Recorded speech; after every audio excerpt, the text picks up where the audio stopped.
Hello, and welcome to Ancient World Magazine's irregular podcast on the ancient world. In this edition, AWM's Josho Brouwers and Joshua Hall are joined by experts Stephanie Craven and Hannah Ringheim to discuss mercenaries in the ancient world. We would like to thank our Patreon supporters E.M. Thomas and Rachel K. Bicknell. If you would like to support Ancient World Magazine, go to patreon.com/ancientworldmag to find out how. This podcast is dedicated to the memory of Matthew Trundle. As you will hear, his scholarship had a significant impact on the discussion of mercenaries that follows. He was a fine scholar of ancient Greek warfare and mercenaries. I only met him once, but he was friendly and encouraging to a young scholar.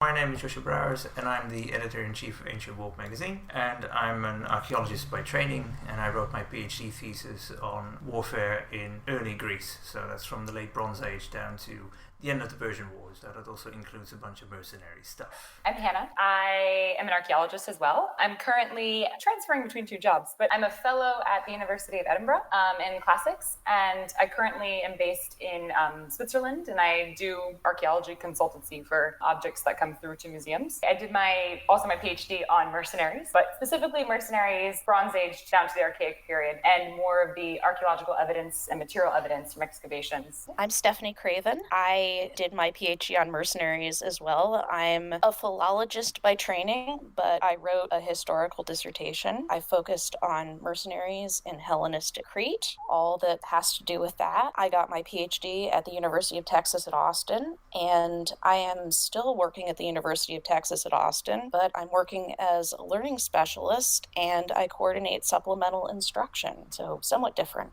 I'm Joshua Hall. I'm also part of the team at Ancient World Magazine, and my PhD focused on warfare and social power in pre-Roman Italy. But right now I'm finishing up a handful of pieces on Western Greek warfare, which, for anyone who knows the topic, includes a lot of mercenary activity. I also have a book coming out on the Carthaginian warfare and a few Punic and Etruscan articles on their way out as well. So mercenaries are obviously a big part of what I do right now. So do we want to tackle the topic of what is a mercenary and how do we define that for this particular, for the ancient world at least? Yeah, maybe someone who actually has done a lot of research on that in comparison to both of us just kind of touching on it from afar right now. Well, I'm curious about the elaborate definition of mercenary that Stephanie made. I don't think it's quite that elaborate. I mean, I basically ended up, when I started writing, I wanted to even call them paid foreign fighters. Actually, yes, I thought that exact same thing too. Yeah, because when I was writing, it was 2014 to 2017. So there was a lot of different types of non-national armies moving around the world. And so I had a folder on my computer of news about paid foreign fighters. Yeah, so what I was finding was that it got sort of complicated, that sometimes you were dealing with, national groups, let's say, that were fighting in a mercenary capacity where they were paid. Sometimes you would get weirdness, like the Siege of Rhodes, for instance, in Diodorus's account of Poliorcetes, where there's a group of Rhodians who are serving as mercenaries to the Ptolemies who end up showing up to help the city. So they're mercenaries for the Ptolemies, but they're showing up to their own city. So I found it was just sort of easier for me to say, okay, we know that they're getting paid. Well, everybody's getting paid. Presumably they're getting paid a little bit more, and the expectation is that they're getting paid regardless of what the outcome is. They're not, for lack of a better word, they're not serving under the banner of the particular political entity that's hired them. And, they're fighters. They're there because they're fighting. So at least that was something that I knew was really open, but it at least allowed me to talk about, kind of a wide range of things. I mean, one of the big questions that kind of came up was, well, what's the difference between an ally and a mercenary? Because sometimes it seems like you actually have mercenaries who are being sent as allied contingents. So, they're representing a party that is fulfilling a formal agreement, but they happen to send people who are paid to be there. So yeah, again, to open it up and just talk about these different nuances and categories and maybe not be really specific about it, that, we're just talking about the need to get men on the field and less about some kind of fixed identity that's always going to be there, that once one is a mercenary, one is always a mercenary. I think keeping in mind that it is a transient idea or a transient identity is really important, especially looking at Sicilian affairs where where you have groups of Campanians being imported to Sicily, serving as mercenaries under either one of the Syracusan dynasts or under the Carthaginians, and then all of a sudden they have their own settlement like at Entella, and now they're no longer mercenaries because they are a settled population, and they are the rulers of Entella or something similar to that. But at the same time, I think that certain perspectives, or at least historians, when the information gets filtered to us through Diodorus, that, he still refers to them as Misthophoroi, even after they've settled. I think from a modern perspective, we can see a lot more dynamism in their identities, but it seems to me that there was more of a static view almost, at least with certain ancient authors. So I sort of have two comments on that one. The first one is that as I was reading, I was kind of noticing that there was a difference between the way that authors who actually had to deal with mercenaries worked versus authors who lived in a world where most people were not mercenaries. Polybis was in a world where, Philip Poemon was a mercenary at one point in his life.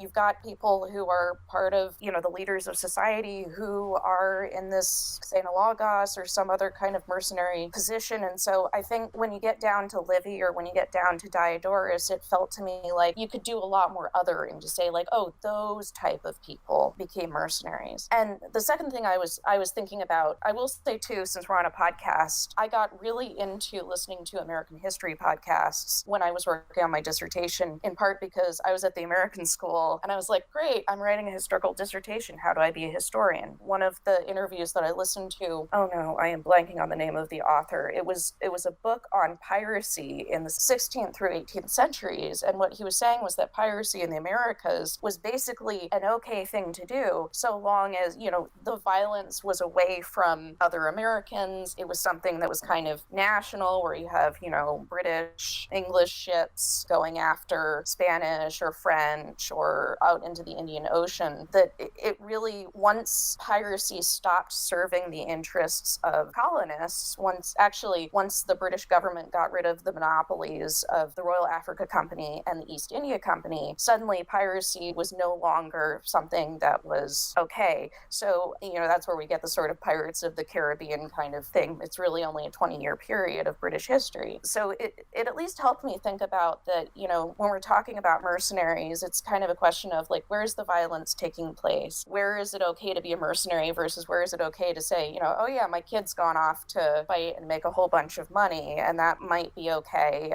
Where is it profiting the community versus not? Because when it's not profiting the community, that kind of violence and identity becomes not okay. I was going to say, the concept you brought up of how, when is it okay and when does it not, and when does it sort of transition to this negative idea? I mean, I found that a lot when I looked at, let's say, later out of our classical period mercenaries, thinking of mercenaries in like the 14th, 15th, 16th centuries. Right. And at that point, it was fine and it was completely normal especially within Central Europe, to have like the Swiss pikemen, for example, to have these contingents fighting everywhere. And it was only when they started then to nationalize armies and make this concept that suddenly it became obsolete, and the idea of a mercenary then turned negative and wasn't actually in use. But it wasn't really until that point, I don't think, when that concept sort of arrived. Yeah, and have you run across, there was an article from like 1982 about Swiss mercenaries that I looked at really early on. Yeah. And the author was distinguishing between, like, in addition to this nationalist idea, also the idea of a specialist versus something that everybody's doing.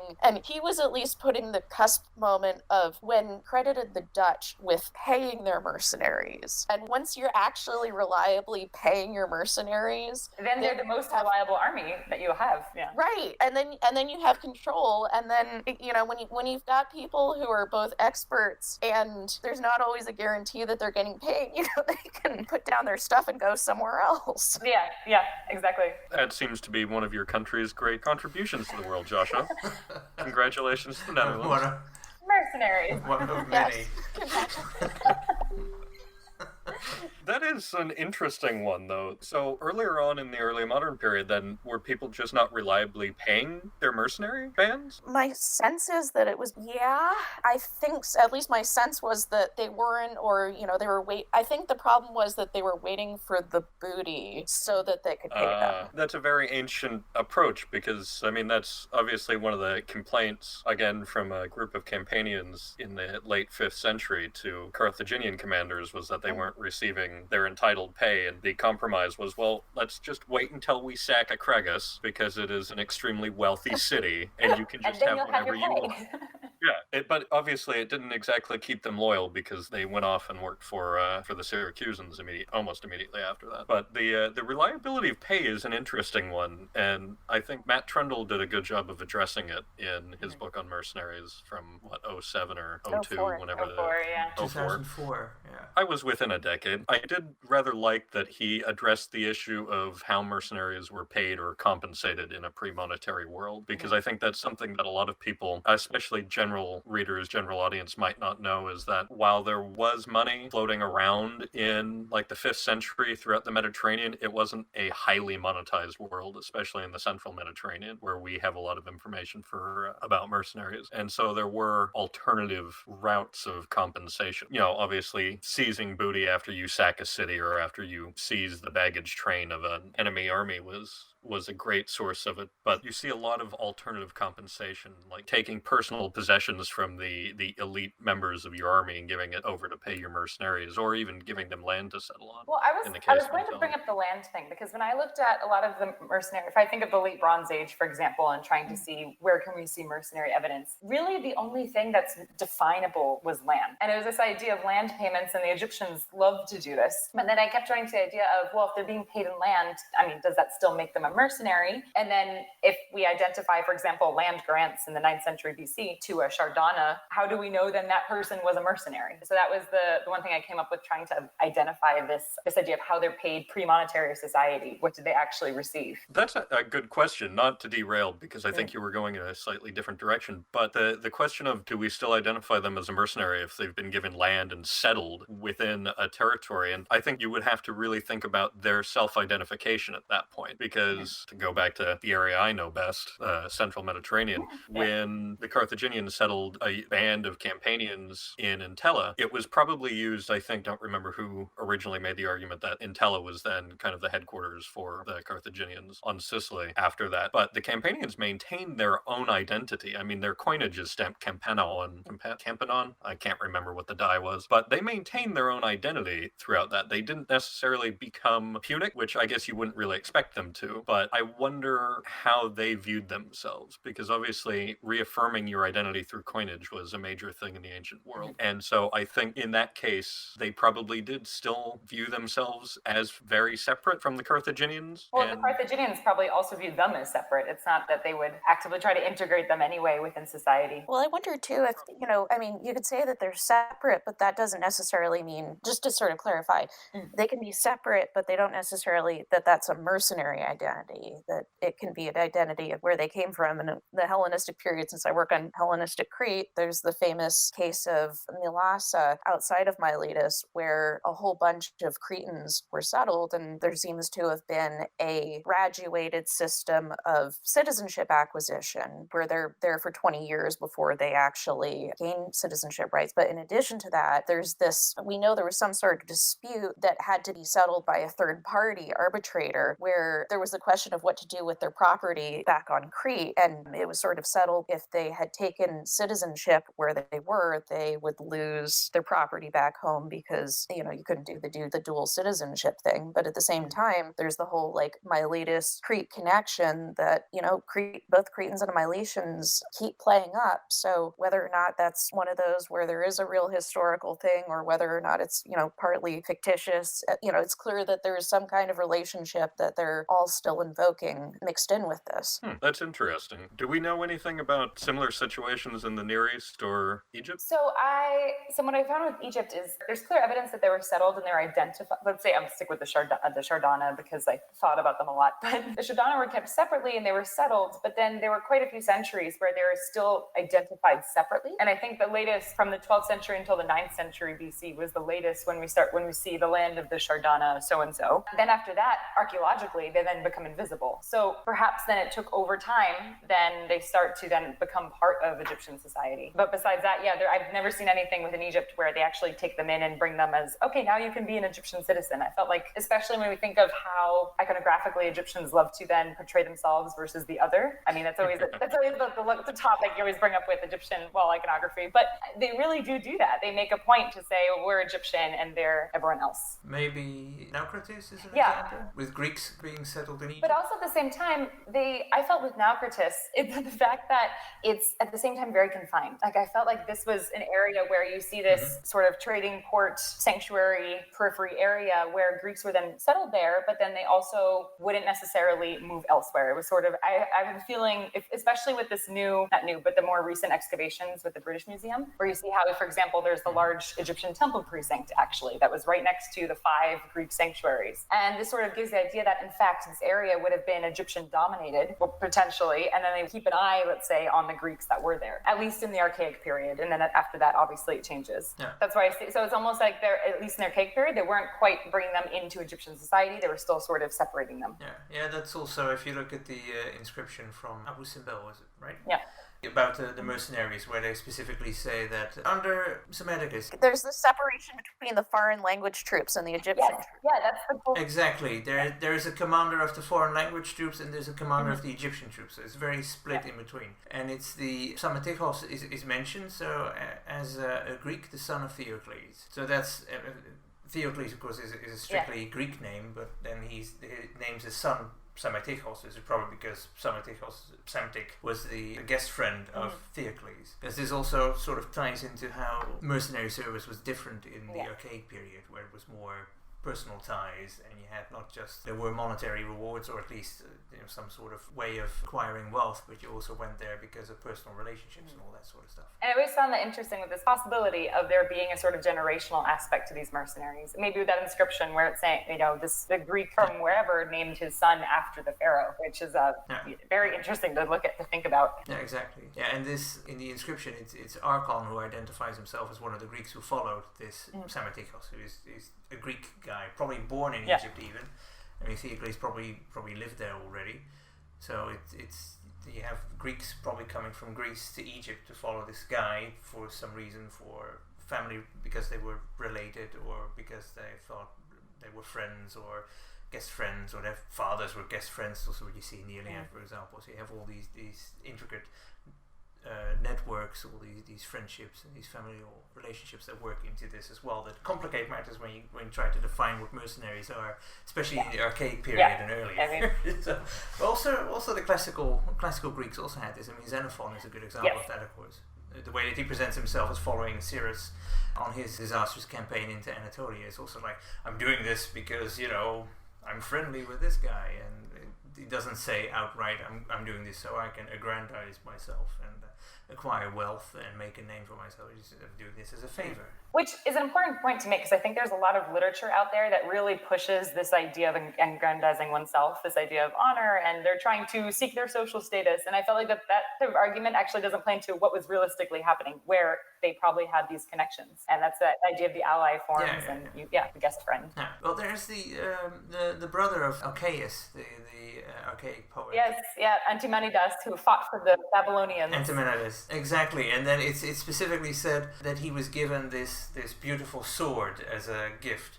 So you can imagine Antimenidas returning home and saying, look, I served with the king of Babylon. And everybody goes, oh, the king of Babylon. And he gave me this magnificent gift. And everybody's like, oh. So it's also this sort of status. But of course, it's also a very expensive sword that he was given as portable wealth, basically, to carry back. So it's all this different. It helps him reaffirm his status back home, but it also enriches him, and it's thinking about these treasure rooms that they had, like we also see with Odysseus in Ithaca and the Odyssey. That was probably something real, where they have like this storeroom with all of this wealth that they keep there, because we don't have banks where you can go and deposit. But deposit it in the sanctuary, and that's where you go. Yeah, exactly. So Antimenidas would have hung up the sword in his andron or whatever, and then whenever they had a symposium, he would say, this is the sword that I was given by the king of Babylon. I bet he was an obnoxious person to have to drink with, because I bet that's all he talked about too. Probably. After a few. Did I tell you how I got this sword? I was taking part in the siege of Ashkelon, and oh. Yeah. Well, I also feel like the Babylonians would have been horrible to work for. I mean, if you look at how they did their siege across the Levant, I mean... Oh, great, another siege. At least you wouldn't be short on work. Oh, yeah. No, that's true. Yeah. Might not have been good work, though. The issue of followers and variable ties to either communities or to people is a major issue in early Italy as well, especially after Jeremy Armstrong's 2016 book, Warlords and Generals, because he argues that the aristocratic war band, which is, similar in later times to a lot of these mercenary bands, especially ones that had personal ties involved, were the norm for archaic Italy. And it's interesting to think about just how far familial or very loose kinship ties could take people in terms of doing violent either to other people or to communities as a whole. Well, I certainly feel like for the Hellenistic period, and again, I'm looking at this from that Cretan perspective, so it's sort of narrow, but I think, there's a number of places where you see family relations are, at least people try to marry people from the same city, even if they're outside. There's this one great epitaph in the Levant, I think, for a guy who was Cretan, who served the Ptolemies, was decorated, and then went back and saved his Cretan city from destruction. I mean, it's kind of small, but I feel like thinking about mercenaries as actors that have connections and aren't actually exiles, that they maintain connections with home, is kind of a fruitful way to talk about all these Hellenistic networks. It may not be, as big and apparent as it is in earlier periods, but I think it's still something sort of worth talking about how people might be using their ties with home and how their homes might be benefiting from people going abroad and using their connections and creating, sort of informal connections. I was thinking with this idea of connections and the origins of where they're from, I thought of this a lot just with Xenophon, for instance, when you see these groups. I was thinking a lot about how the idea of this contingent forms, and where do you see this sort of band of people come together and then they feel this affinity to then travel in small groups and work as mercenaries. And this happens a lot then with these smaller, I guess, the polis, and the small polis, that when they would go elsewhere and fight, there would always be some small collective group that was from the same origin or from the same polis. So I don't know, I always found that interesting about how that worked, or was it them wanting to go abroad then and fight as a small group together? I guess the Hellenistic period probably has a lot more evidence for that.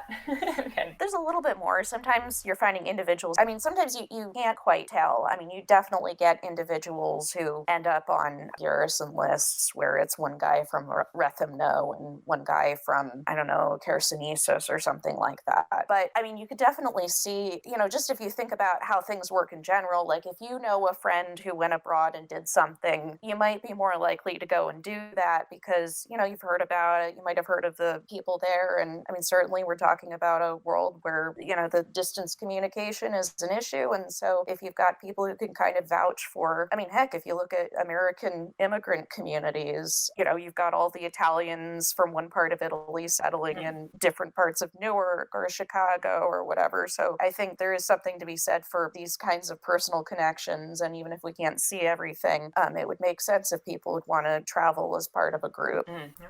Well, there are a few exceptions. There's Trundle, for example, mentions the Athenian Astyphilus as an example. He lived in the 4th century BC. He's mentioned in Essayus, and that he traveled on his own and went to any place where he heard that an army was being raised to basically just go there and take part in the fighting for whatever reason. Like, he was sort of like an adrenaline junkie, I sort of imagined he was. So I think that may have also played a part in why people would decide to go somewhere, not as part of a group, but on their own. But otherwise, I think groups, it's also what you see with Xenophon or whatever. It's always leaders, and then they have this small following that follows them, and they go somewhere to fight. There is an interesting caveat to that with Xenophon, though. In the case of the ad hoc Rhodian Slinger unit that's formed on the march back of the 10,000, because they're picked from other units. They just happen to be Rhodians fighting amongst other people, and then they are formed into a coherent, effective unit, which I think is rather interesting, in the context of this discussion. Okay, so I have a question, and I'm going to go ahead and admit this, because I've been thinking about these Rhodian Slingers. And does anyone else talk about Rhodian Slingers besides Xenophon? Because I keep reading things where people are like, the Rhodians were really famous for their slingers, and I'm like, okay. Is it just Xenophon? There's no Rhodian Slingers in Polybis. There's that one Rhodian that has the scout boat. I think he was just called the whole Rhodios. Okay, and if someone has an example of other Rhodian Slingers, I am willing to be corrected. I might. The article is for an edited volume that I'm one of the editors of. And Toph Marshall from University of British Columbia wrote us a chapter on the Rhodian Slingers and Xenophon's Anabasis. And I'm looking through this really quick to see if he has any citations from anyone but Xenophon. Xenophon, and I don't think that he does. It very well could be that that reputation is solely based in Xenophon. And I'm trying to think, because in late antiquity and in the Byzantine period, isn't Rhodes known for producing archers? Or am I thinking of another island? Crete is known for its archers. I thought it was Cretan archers. Okay. Yeah, I could go on about Cretan archers if you want me to. Oh, yeah, that's true. I think that's your thing.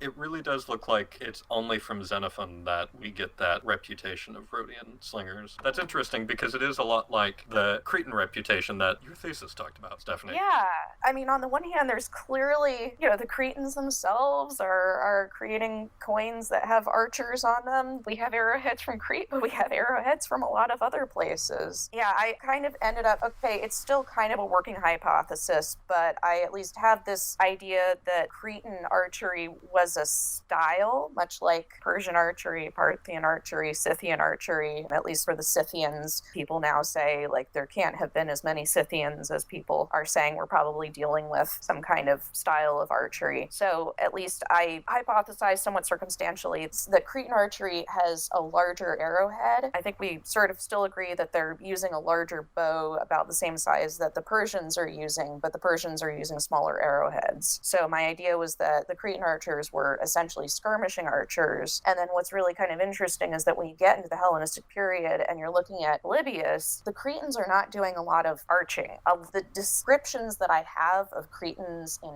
action in battle scenes are basically, they're skirmishers. They seem to be, I think they would be armed a little bit more heavily, and they're going into some really close-knit kinds of battle situations. My favorite one is the Arcadian city of Psophis, where the troops of Philip V are sort of down below on siege ladders, but the Cretans are running up the side of the hill. And by the way, I've been on that hill and it's really steep, going up to the upper gate and then basically engaging with the mercenaries who are coming out of the city, and they manage to force their way into the city. And so that doesn't read like archery to me. It may still be part of the iconography of the Cretan fighter. It's possible that they might not actually be in that kind of capacity anymore by the time you get into, the Hellenistic army with all of the different compartmentalized units. But it may have grown out of some kind of practice of, short-range skirmishing archery where you're trying to incapacitate. You may not even be trying to kill them, just get someone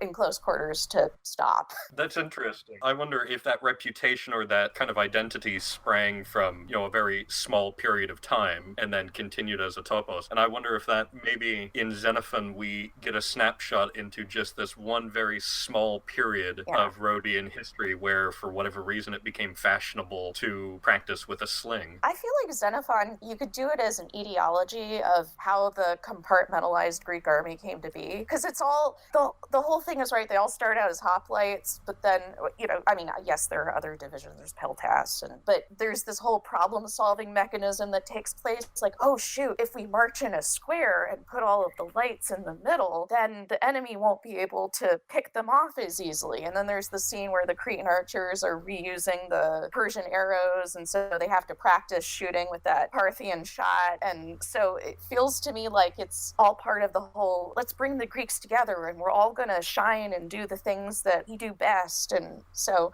I don't know what that says historically, but at least, from a literary standpoint, it's like, ooh, it's kind of a how this came to be.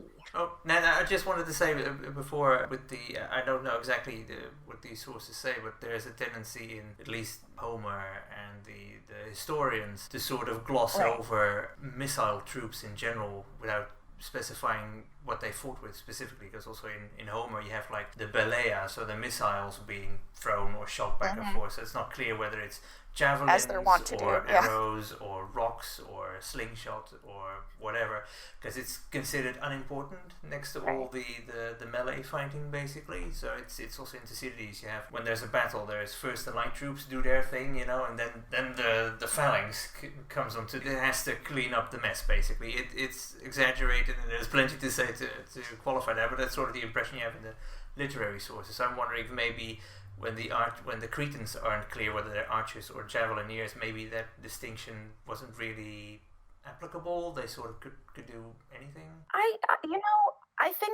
Here's the thing with Polybis, and I did go through and look at all of the action scenes because I was really trying to. One of the things that was bothering me was just reading modern scholars who were saying, like, well, the Cretans were valued because they had this specialty. And I was like, I am not seeing anywhere in here where he says anything about having any kind of preference for the Cretans or saying that the Cretans are especially good. When I was looking at, I did do a word study looking at all of the different types of missiles and places where it just sort of said missiles and thinking about, the ways in which they were used. I think, at least for Polybius, he is sort of careful about saying, there's a difference between rocks and belay. And belay means something that's actually been, it's a missile that's been crafted by human technology and it's going to be hurled by human technology. Even if that's a javelin, you still have to have the human technology of, creating the shaft that you attach the point to. The other thing with Polybius, too, I didn't even bring up, there's a spot in book 13, I think, where he does have a Cretan acting as an archer, and it's very specifically, it's a tapas scene. Like, it's one of those weird little tyrant scenes where you've got the tyrant novice of Sparta having Cretans shooting people, assassinating people through windows and holes and things like that. And he doesn't call them toxatai. He uses a participle that they're arching. So it's not a noun. It also doesn't match the way that, at least in my hypothesis, that Cretans would be shooting. It's not that kind of shooting. But the main point is that he's actually, there is a difference between the way that he writes battle scenes, where he does actually talk about missiles, and in some cases he will differentiate between different types of missiles, versus ways that he will talk when he's in a digression. And in some places in these extra historical digressions where he's talking about, different types of themes that are outside of the historical narrative, he will fall back on different types of stereotypes and topoi. So I found that there were contrasts between what he said in the historical narrative and what he said in these digressions, and it really did make a difference, and I think he's probably aware of it, and so it at least helped to be able to track it that way. But yeah, that's a good point. Normally that is an issue. Besides the archers, then, can I bring the idea of what the jobs were per se, what they would do in the armies that they were fighting for, back to the archaic mercenaries? Because I ran into this trying to think of what exactly was their position within the army, if we weren't told if they're archers or peltasts or are they just infantrymen. I don't know if you guys ever thought about that, what the archaic to classical mercenaries would have been doing. Mm-hmm. Maybe more so the archaic. The impression that I have, because I looked at the mercenaries and allies and all that sort of stuff for my PhD thesis also. If you go to the Iliad, for example, if you start there, you have the Greeks are this large Panhellenic army with different contingents, and then you have the Trojans, and Homer is very careful to say you have the Trojans and they're epikuroi. So they're what are they? What is an epikuros? And it's usually translated as a fighter beside. Strictly speaking, literally, it's like this guy that hangs around, basically. And then it's like, what are these people doing there? Why are the Trojan allies, why are they called epikuroi? And then you also find it in, for example, in the Iliad at one point, somebody is compared to an epikuros of Ares, for example. So as an ally, as an epikuros, as a mercenary of Ares, a henchman of Ares. And the question is, were these mercenaries, were they allies, were they forced somehow? And it's a very difficult thing to answer. And you also have Archaeologos, who says at one point, Carians are epikuroi, and then it's like, okay, the Carians, they're mercenaries then, but it's they're maybe not and maybe yes. It's very difficult, because also with the Trojans, it's clear that the allies fight there and they fight for Troy, but it's also clear at one point that they do this for some sort of reward. They get paid in some particular way. They get part of wealth or whatever, because at one point they complain about the fact that the Trojans have to give loads of gifts to their epikuroi to make sure that they stay there to fight. On the other side, of course, you have the Greek army, where all the Greek contingents also stay there because they have the prospect of being able to loot Troy at the end. So then, it sort of muddies the water, where you go like, well, they're not, epikuroi are not mercenaries, but they're not just selfless friends coming to your rescue either. And the same thing is with Archaeologos, where, people also say, oh, he's a mercenary because he said, oh, I earn my wine and my bread using my spear. He's a mercenary. But then, Archaeologos was also a high-ranking nobleman from Paros who had a prominent position in society and who probably had other reasons to take part in the colonization of Thassos and to fight against the Thracians, and etc., etc. So when he starts talking about Carians and that they're friends just for as long as they're willing to fight, probably for as long as they're being paid, mostly, You again have that issue, like, how do you define a mercenary? How do you define these epicoroi in the archaic period? And it's very difficult. But it's like we said earlier, it's all this network of friends and family, and it's much more difficult than just saying, oh, I need money, so I'm just going to go and fight there now. Because in the classical period, at least, you get the Mustaphoroi, so you get the wage earners. So then it's clear. It becomes clear. Then it's at that point, they're clearly being paid. exactly. It's a term almost developed for them. So for the most part, aside from people like Xenophon and the other Athenian character in the 4th century who just goes to fight because he wants to fight, and at least you have people. Well, didn't Xenophon use different terms to identify him and his soldiers versus the other mercenaries? Yeah. Trundle points that out. Yeah, so that part I was trying to say, okay, so then who's the mercenary here? Does he consider himself the mercenary? Or is it the other? It's like that question of why are you here? I'm here because we're friends. They're here. They're paid to be here. And even if I do manage to enrich myself, it's not because that's my primary motivation. That's sort of the idea behind it. Yeah, exactly. Yeah.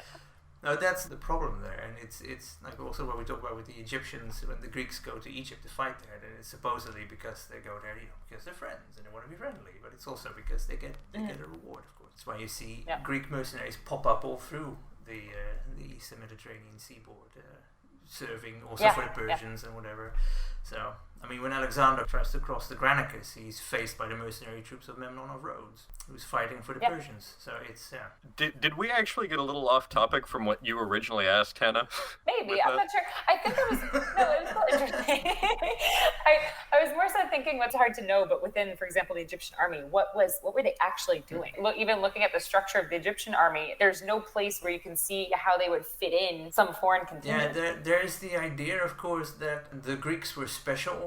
We classicists love to think of it. Yeah, exactly. The Greek hoplites were special, and everybody wanted Greek hoplites in their armies because there were these men of bronze. But Hans van Wees, in a lecture that he gave on Greeks in the Egyptian army, he said that the Egyptians hired mercenaries, not just Greeks, simply because they needed more bodies. Because he said at the end of the day, a battle is mostly a numbers game. So if you have like a good tactician in the field, that's great. But even better is if you outnumber the enemy. So he said the Egyptians didn't just hire Greek mercenaries, they hired mercenaries from everywhere. And I mean, also in Egypt you have the Ionians and Carians fighting side by side, for example, but there were probably also other mercenaries as well from other regions of the Mediterranean. So he made the argument, and I think that's probably correct, that they weren't there because they were special in some way, but just because they added more troops, more people there.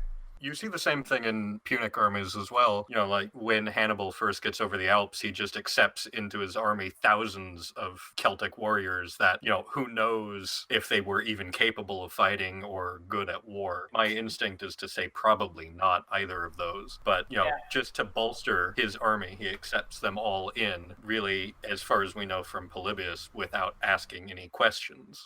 And I think that was kind of what Hans was saying about the use of Greeks in the Near East. It is interesting because I think in later armies you do see a little bit of unit specialization. Again, with the Carthaginians, you see Balearic Slingers, obviously, and they become a topos almost in and of themselves, both in Punic armies and in Roman armies. And I think that in that case you do find a unit filling a very specific role rather than just being bodies on the field. But it's also, they were drawing from a much smaller population. I can't imagine that a handful of very small islands off the coast of Iberia could produce the kinds of numbers that you would need to use them just to bolster up your numbers. So could you have people who were doing like Balearic style slinging who weren't necessarily Balearic Islanders? That's an interesting one because obviously you make the case that was the case with Cretans, but I think with the Balearics, as far as I know, or as far as my thinking goes, when we find instances of them, I think that they were from the Balearic Islands. I think that it's a slightly different case because generally they are described as being from the islands, but also you don't see them all that often. It's not like they're the recurring Cretan, not archers. It's not sort of an essential non sine qua kind of thing. I think the only time that they're really essential is in one battle in the First Punic War when they save a Himilco or a Hamilcar or a Hannibal. They save his army from being overrun in its own camp. Never write anything on Carthage because you will get the names confused no matter that you've studied Carthage for 12 years. All those H's. One thing that we haven't talked about is the difference in fighting quality between mercenaries and citizen or national troops, because this is something that Polybis brings up in his constitutional digression in Book 6, that, the Carthaginian armies, they can't win anything because they're not national troops. They're not protecting their homeland.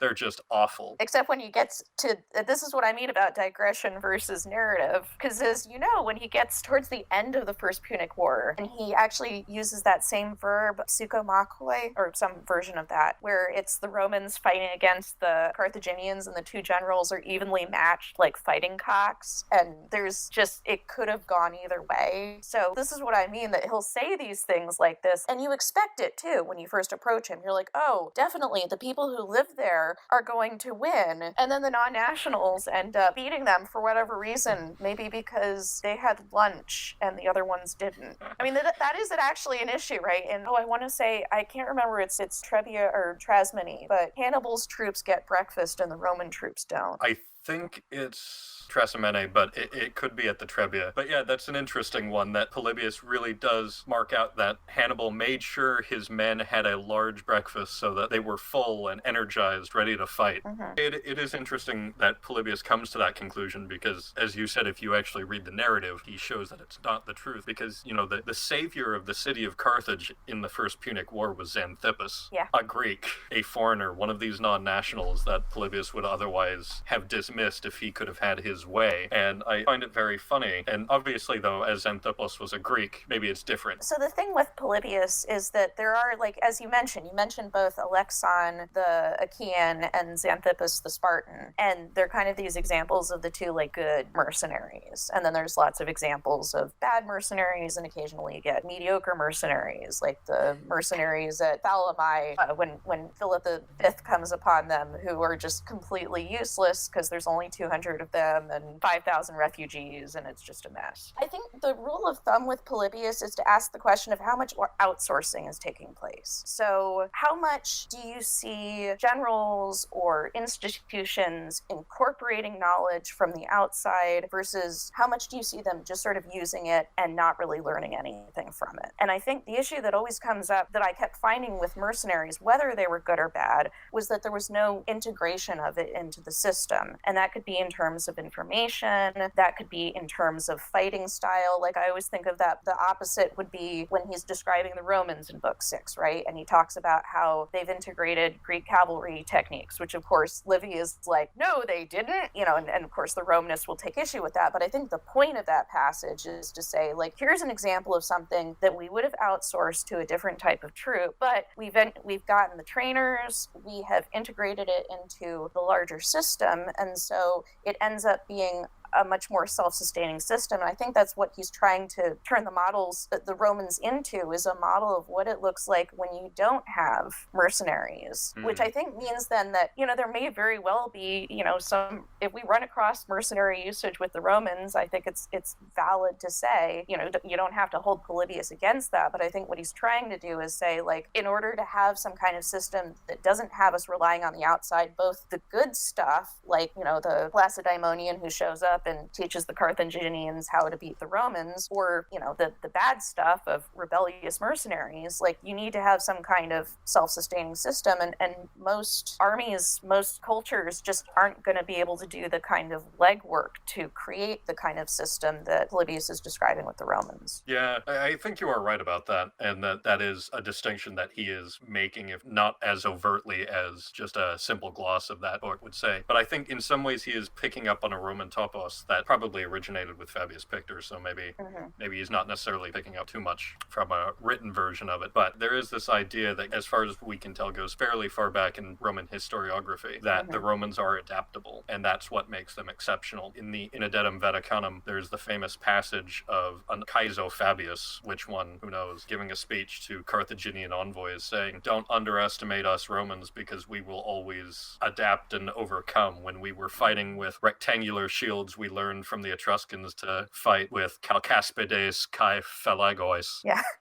Or Kai Phalagon, and when we were fighting against the Samnites in Maniples, we learned to fight with the oblong shield and the javelin, and it's echoed in both Livy and Diodorus. If I remember right, it's echoed in Diodorus. But I think that there is a topos in Roman thinking that goes pretty far back about that, and so Polybius is maybe picking up on that. Although his example of the cavalry is just horrible. I wrote a paper in my MA about that passage because it was so bad.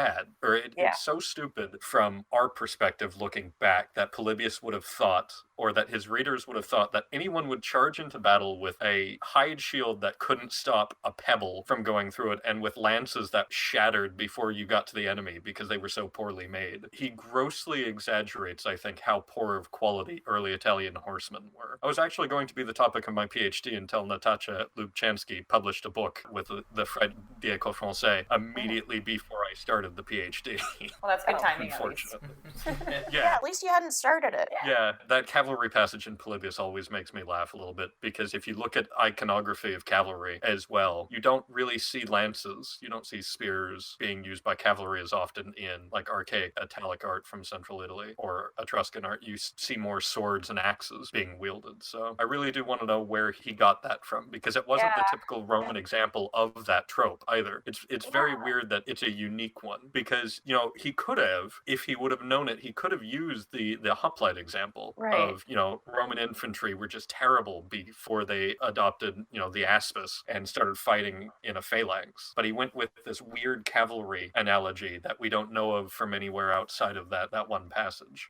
Yeah, and I don't know where it came from. I feel like I know what he's doing with it, but I don't know where he got it. Yeah, it's a strange one, but all of book 6 of Polybius is kind of strange in some ways. Oh, yeah. But anyway, to jump back to mercenaries, and the original reason that I brought that up is because the idea of mercenary armies being inferior to national armies was echoed after Polybius. Not necessarily in the ancient world, but we see it crop up in the early modern world in 15th century Italy, for example. And obviously, from those perspectives, I think there was a different reason that mercenary armies were not good, because, you know, Machiavelli was writing about them because they were raising hell and just running amok all over Italy in his lifetime. But I think it is an important thing to argue against, even though I know some people already have prominently in the field, that bit from Polybius, because you still see it in books written at least about Carthage, that, you know, because they used mercenaries, their armies weren't very effective, they didn't really get anything done. Was trying to relate that back to the point, though, of fighting quality.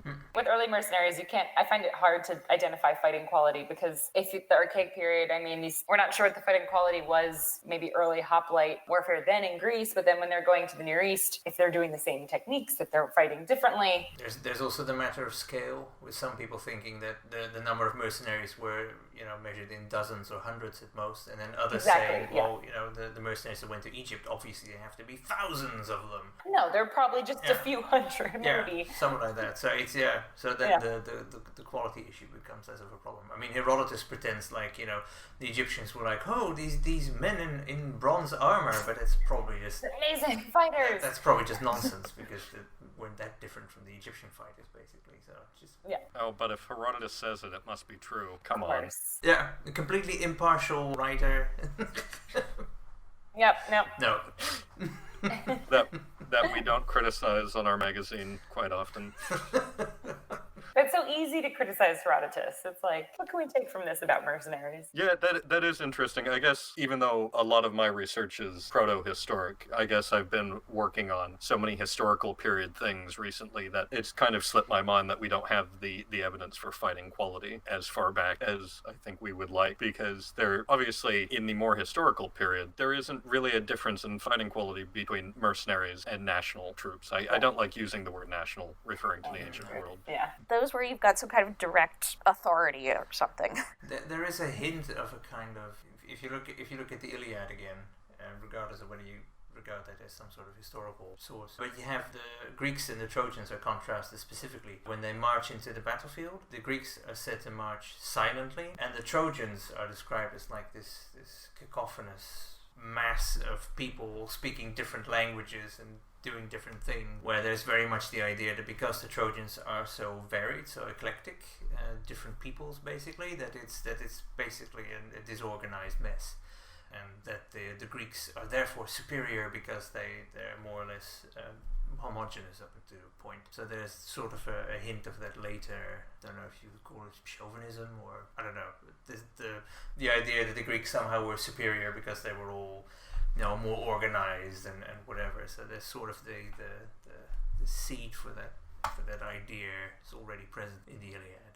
As an aside, from that time, I tried to look at also some Near Eastern texts, like the Chaldean Chronicles from the Babylonians and Neo-Assyrians, and there is not a single mention of any, let's say, Greek, beside the Iamani concept, if anyone has read about that in the Pirates, besides that, there's no discussion of them of like, oh yes, we have the Greeks from this contingent in this way, and like there's no discussion or mention even of these foreign fighters. So if they did stand out technically, it was not enough for Near Eastern kings to note it in their, let's say, diaries of the battles and the wars. No special mention. We would never have captured this city if it hadn't been for those brave Ionians. Or like our 50 Yemeni who are here. They know, yeah. Love it. Unraveling Greek propaganda one thread at a time. One thread at a time. One text at a time. Obviously, it is different when we get into the historical period, because you have, a handful of different units in wars that Carthage fought being highlighted for their efficiency, or maybe not necessarily efficiency, but courage or performance on the battlefield. Not just in the wars with Rome, but you see it in the wars on Sicily in the 5th and the 4th century. You see certain units of either Campanians or Iberians being singled out for being extremely good at what they do. I'm thinking especially like Siege of Himera in 408, 409. The war started in 410, 409. But you have, certain units being specifically pointed out by Diodorus and his sources as being extremely good and brave and being willing to storm the ramparts for either reward or just so that they could stand out amongst the rest of the army. And I think that's an interesting aspect of mercenaries and being able to get them to do what you need them to do, is that because they're there for compensation generally of some kind, I think that there is an impetus to perform well quite often. Obviously with citizen troops that exists as well, but it's for a different function. It's social standing, prestige, pride, something like that. And there's that, not to go back to Polybis again, sorry, but Polybius again. yeah, you may not like him, Josh, but I've got a soft spot in my heart for him. I think he's got that portion where he talks about, in book 13, he talks about the differences between the democratic troops and the mercenary troops. And he basically says that the mercenary troops who are fighting for a tyrant, the tyrant can't get his own people to fight, so he's got the mercenaries. The mercenaries know that if they lose, if their tyrant loses, they're going to lose their source of funding. Whereas with the democratic troops, theoretically, they should be more motivated, but in fact, they're not going to be motivated in the same way, because if they lose and the democracy maybe will keep going, it's just not the same kind of impetus. Yeah, and they would have been able to, if they were educated, obviously, draw on historical sources as to why that probably was the case, because if you look at Syracuse after the death of Dionysius II, really after the death of his father, but you have the mercenaries who were settled in Syracuse all of a sudden being just kicked out after a hell of a lot of fighting, obviously.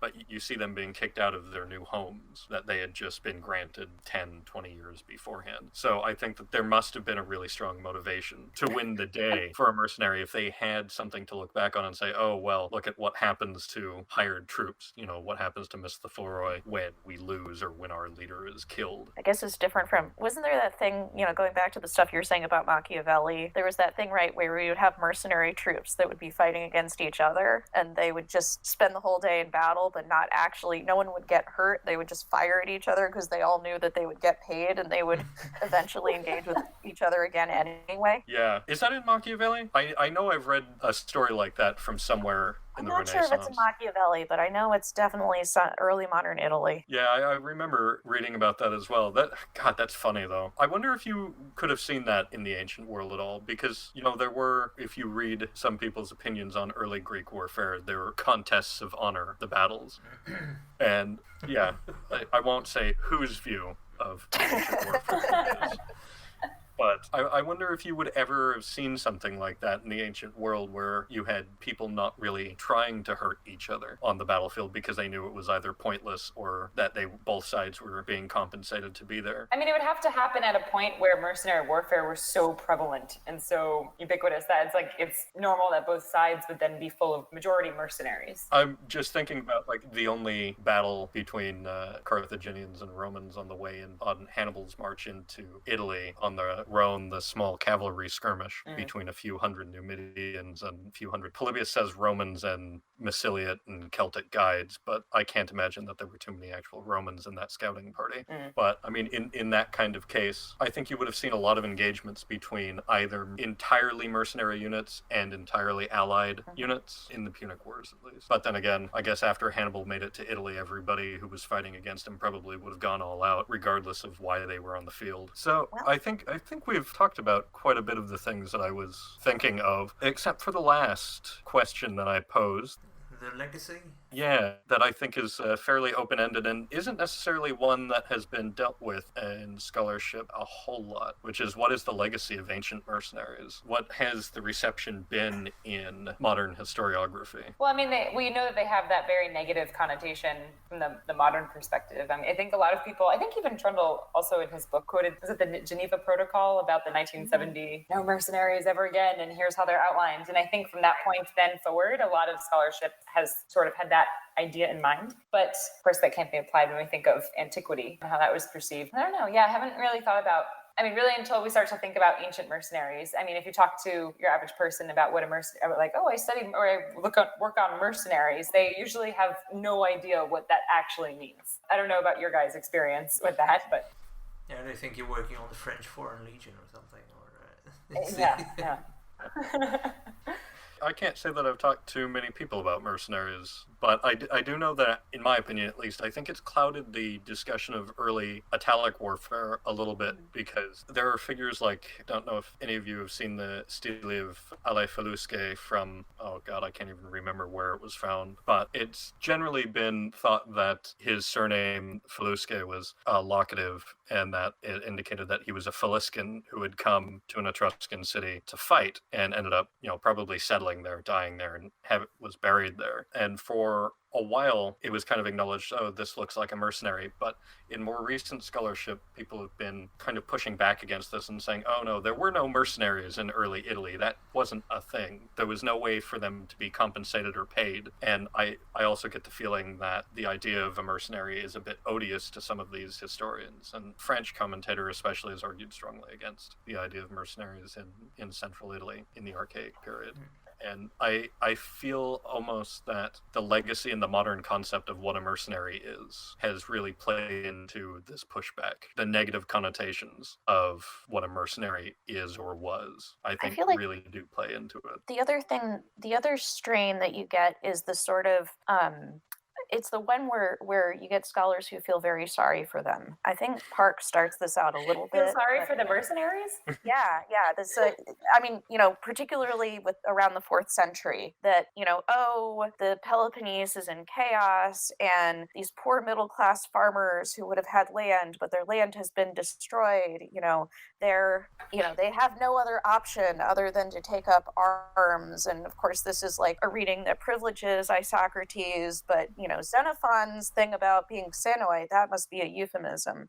In fact, there's this sort of, how there's, maybe Josh is going to know this thing between Whitehead and Kechny, where there was a back and forth about like who supplied weapons. Did mercenaries own their own weapons in the 4th century? And there's this, basically you have to read McKechnie with the sense of like, we're going to assume that all mercenaries were poor and that mercenary service is an answer to unemployment. Then you read Whitehead and he's like, but none of the evidence seems to support this. And then you get McKechnie sort of firing back like, well, you just have to know that these guys were really desperately poor. And I think there's even some part too where he says something like, boy, I would feel terrible if I were in that position myself. And there's definitely this sort of, we're going to associate mercenaries post 4th century with this kind of like crisis. I think there's something, I'm blanking on the scholar, and but French scholar, where it's coming out of this idea as well of it's a sign of social decay. And so it almost feels to me sometimes like, well, if we're going to study these guys, they've made some poor choices, but they're all economically desperate, and that's why they've made these poor choices. It's very different from what you get in the Archaic period. It's like, I think Laragi pointed this out, that there's this switch that flips, with the Archaic, and before that, it's like all the aristocrats. The aristocrats do it, and now it's all the poor. Only the people who are desperate. Yeah. But I think I can't remember now either, but I read a book that had a similar theory with the classical mercenaries and the Peloponnesian War, and basically was saying, I think it was Hutchinson, and it was basically saying the same thing, trying to justify, there's all these wars that happened during this time frame, so therefore that's the only reason people would become mercenaries. Right. Yeah, it's almost like us and scholars trying to justify why this phenomenon would have happened. Oh, it's kind of easy to understand that, or at least a bit understandable in light of, up until the 2000s, the traditional view of Greek warfare, at least of the classical period. Right. That only the middle class guys are doing this.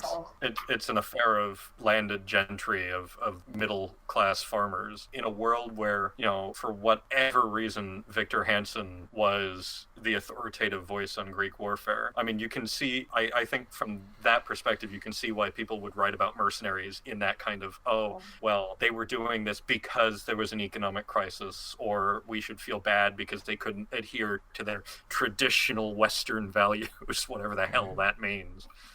So I think you can probably understand it from that perspective. Park, maybe, I guess Park would have been influenced by the Prussian school that Hansen kind of took that strain of thought from. It's so funny, too, that pirate book I mentioned is Mark Hanna, Pirate Nest and the Rise of the British Empires, 1570 to 1740. And then this other one I was looking at, this guy, Daniel Krebs, A Generous and Merciful Enemy, is all about the Hessians in the American Revolution. And there's the whole opening part is about, the recruitment and the types of alliance agreements that I think they call them like auxiliary agreements that the British are making with, these German states to pull together, to assemble elite troops that can be shipped out and don't have to be trained and have, a certain amount of institutional know-how. And it's, he sort of talks about how there's a shift during that time period as well, because that's where you start getting the rise of German nationalism. And a similar thing is that these guys are being portrayed as, either greedy or they're people who just don't have options. And I think in the German Romantic tradition, like fairly soon after this period, it's something that we're seeing there as well. But again, it was one of those things that was pretty legit previous to the rise of nationalism. So what was then the Hessian motivation? Well, I think there's a combination, because the British kings, of course, were descended from the electors of Hanover at that point, and so they still had relationships with these states. There was also kind of the idea of having a relationship with the British to keep the French from making incursions. So at least in terms of the states that were doing this, that was their motivation. For the soldiers themselves, they were kind of talking about how there was, they were trying to recruit bodies. They were trying to recruit people from, respectable backgrounds where there was a bit of control that they could exercise over them because they came from, established families. Yeah, but I guess I kind of just read the first few chapters where it was talking about the recruitment. I don't know as much about, the book is about them as prisoners of war, and I haven't actually gotten that far. But at least it was interesting to me because the treaties, I was struck by the numbers. I'm so used to reading these Cretan auxiliary treaties where they've got you're going to supply, a maximum of 200 men, half of whom have to at least be citizens of your city. And then this is saying there's going to be 12,000 troops. And I'm like, my God, these numbers are so big. They would win in ancient warfare. Yeah. And they talk about, the British army having 5 million, soldiers abroad. I'm like, holy crap, those are big numbers. Herodotus would not know even how to count that, He would... No, but he would try. He would try. I love that Herodotus, unsarcastically wrote that the Carthaginians invaded Sicily in 480 with something like 450,000 or 200,000 troops. Because I think right before this, he's saying that Gelon had an army of 20,000. Okay. There's no reason to believe that could have been, a few 100,000 invading troops, regardless of them not being Greek. Herodotus did not show a whole lot of logic in my mind. He still shows us his math. So that's right. He's like, I'm going to get this crazy number, but I'm going to tell you exactly how I came to it. It is pedagogically sound to show your work. Just saying. Even when wrong. Yes, because then you can see where you can fix it. So just kind of tying back around to the perception of mercenaries, which is what we were talking about with the legacy, I was reminded I just finished a paper on piracy for another volume, and it's amazing to me. I think that there is some overlap in the perception of pirates and the perception of mercenaries changing over time, because in the 5th century, or 5th and 4th century, you see this weird dichotomy between Xenophon and Plato in their description of pirates, because in the cavalry commanders, Xenophon admires them for the hard work that they engage in to make a living. But then Plato, in the Laws, he describes pirates alongside burglars, temple robbers, fighters, and despots as being the consequences of bold people who succumb to greed, which is obviously a very negative portrayal, especially being put next to temple robbers. And I think that the perception of mercenaries must have been very fluid like that throughout the period as well. Well, I'm thinking of I always think of the big Neo-Assyrian connection with pirates. When we tend to then conflate pirates and mercenaries together sometimes, maybe, because in the Neo-Assyrians, they had the Imani, who are these pirates at sea. And not everyone, but a lot of times in literature, they're saying, oh, these Imani, these Ionian mercenaries, these are early Ionians. And it's somehow we then, in our own perception, have come to see sometimes this idea of, rebellious, negative warfare, and somehow piracy and mercenaries come in the same category. Sometimes with how we think and our perception of it. I think it's pretty common, actually, and I think it's because, for moderns, we're so used to violence being the purview of either the state in a, Weberian concept, or of bad actors. Yeah. And that, when we see anyone performing violence outside of those contexts, that it's easy to conflate them into one category. But I do think, just continuing with the piracy thing, there is probably reason to think that there was some overlap, at least in the central Mediterranean. You have Postomion, as Diodorus calls him in 339, who's known as a pirate, but sails into Syracuse to offer his and his crew's service to Timoleon. Well, he's organized. Timoleon is not going to have to organize him. Well, I mean, he just beheaded him, so that's... Okay. Or crucified him. I think beheaded him. Did he end up accepting the rest of the troops, or did he execute those two? I don't think we hear about them. I don't actually remember if we hear what happens to the crews. I just know that he kills Postomion, which is very brutal, but Timoleon was probably not the most pleasant person to hang around with anyway, so... I'm not pro-tyrant, but I'm not sure he did all that much of a service to Syracuse and Sicily. Anyway, so is there anything else that anybody wants to talk about? Yeah. Because mercenaries are so interesting, and no one ever wants to sit down and talk about them. It's true. Well, I'm glad that Matt put us in contact with you, Hannah, and I'm glad, Stephanie, that you posted things on Twitter that revealed to the world that you study mercenaries, because I've had the idea to sit down and talk about mercenaries on a podcast for a while. Thank you for listening to Ancient World Magazine's Ancient World podcast. If you would like to enjoy more of our Ancient World-related content, visit us at ancientworldmagazine.com, where you can find hundreds of articles about all aspects of the ancient world, as well as all of our podcasts. If you would like to support our dedication to freely available, easy-to-find public scholarship on the ancient world, consider supporting us at patreon.com/ancientworldmag.